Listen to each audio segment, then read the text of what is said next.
It happened at Shek Kip Mei Catholic Primary School, Shek Kip Mei Estate, second grade class 3.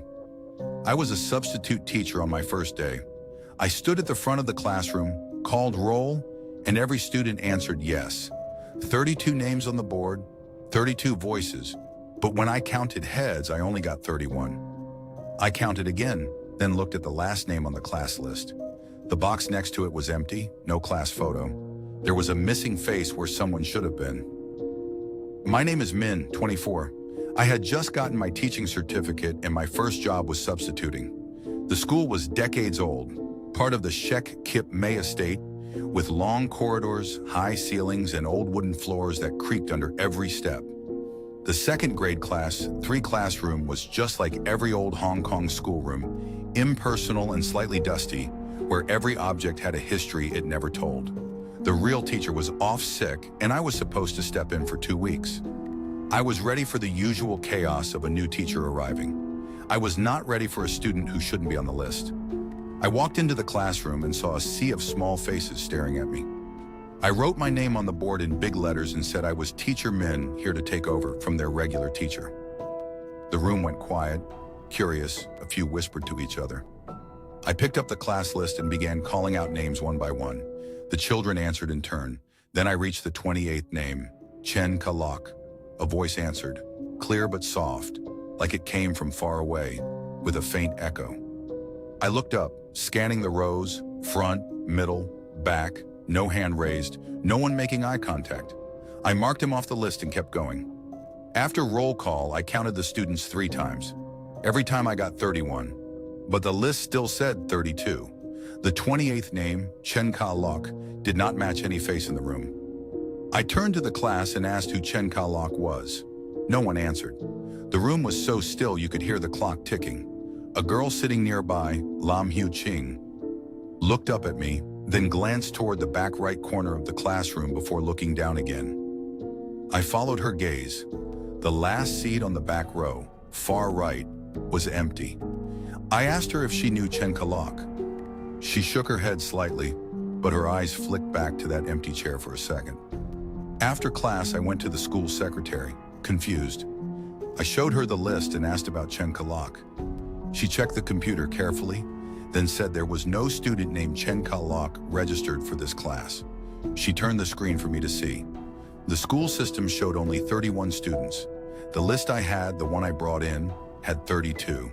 The names were otherwise identical except for that one extra name. She said it must be a printing mistake and gave me a corrected list. I went back to the classroom, took out the old list, and put it in the back of my drawer. Before I closed it, I looked one last time. The box next to Chen Ka Lok was empty, no photo, unlike the other students around him. The next day I went back to class, decided to try something different. I called the first 27 names, then skipped the 28th and went straight to the 29th.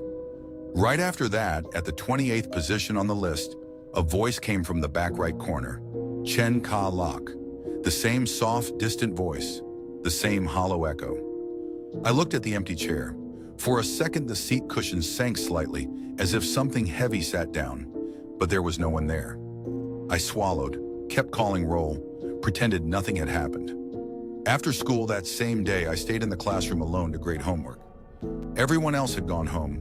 The room felt bigger and lonelier when the children weren't there. I was halfway through the stack when I opened a book I did not remember collecting.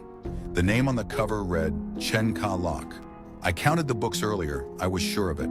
31 students meant 31 books. I opened it. Neat primary school handwriting filled the pages. The first line said, "Teacher, you are the first person who has called my name in decades." I put the book on the desk and stepped back, my heart pounding. At the back of the classroom, in the empty corner, a small child's voice spoke, gentle, as if filtered through cotton. "Teacher, may I ask you a question?" I did not move. "Who are you?" A pause. "Chen Ka Lok." "I am in this class. The school says there is no one here." "I know. I still come every day." The lights flickered, then went out. The classroom fell into soft yellow twilight. In the back corner, the chair creaked as if someone stood up. Then footsteps, small and light, moved slowly toward me. I backed up until I hit the blackboard. then tripped over the teacher's platform and fell to the floor. The footsteps stopped a short distance in front of me. The room went quiet. Slowly, in the dim light, a pair of small hands appeared in midair, floating just above my knees, then gently rested on them. They were cold, so cold they burned with absence. Light as a breath, not gripping, just resting there, like a child leaning on a parent's leg, wanting comfort. I sat frozen, staring at the empty space where those hands should have had a body. The voice came again, closer, right in front of me. "Teacher, do not be afraid. I am not a bad thing. I only want someone to remember me." The lights turned back on. The room was empty again. The 2 palm imprints on my knees slowly faded as the cold melted away. Later that night, I opened my drawer and pulled out the old class list again. Chen Ka Lok, 28th. The photo box blank, surrounded by classmates who all had faces.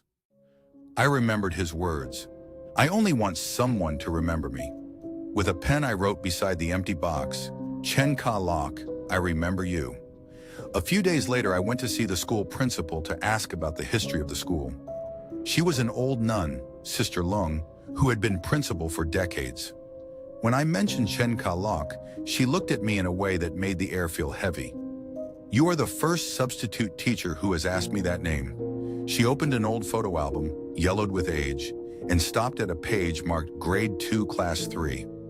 The children were sitting with their teacher, all small and neat, except for one boy at the back right corner. Same position as the empty chair in my classroom. His face was blurred, a white smudge like the film had failed at that exact spot. Sister Lung said Chen Ka Lok disappeared during his first month at school. They searched everywhere but never found him.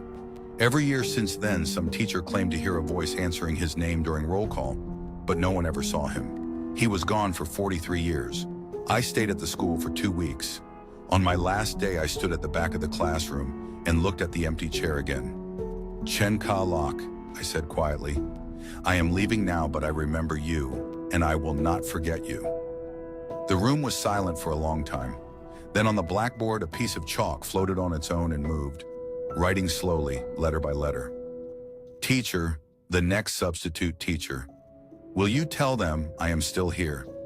I stared at the sentence, then answered yes. I wrote a letter and put it at the bottom of the class drawer, addressed to the next person who would stand in front of that classroom. The letter said, "If you are the second grade 3 substitute teacher and reach the 28th name while calling roll, do not skip Chen Ka Lok.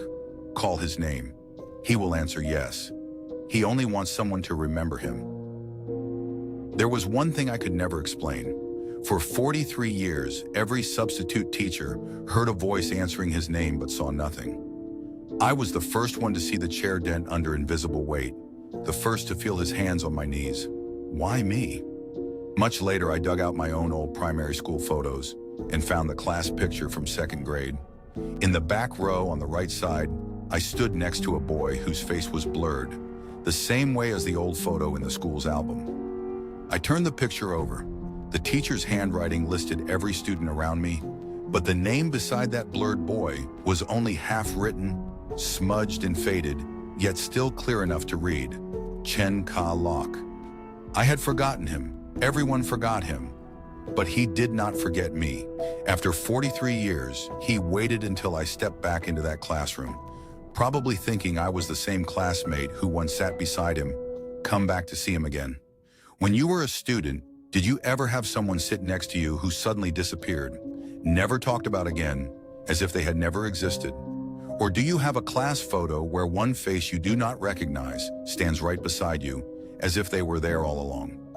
Comment and tell me which school, which grade, which class, and what you remember.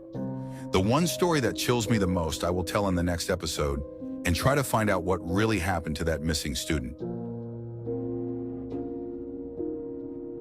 If this story kept you awake tonight, thank you for staying with me. If you felt the chill, tap the like button and let me know it got to you. If you want more stories like this, subscribe to Midnight Hollows.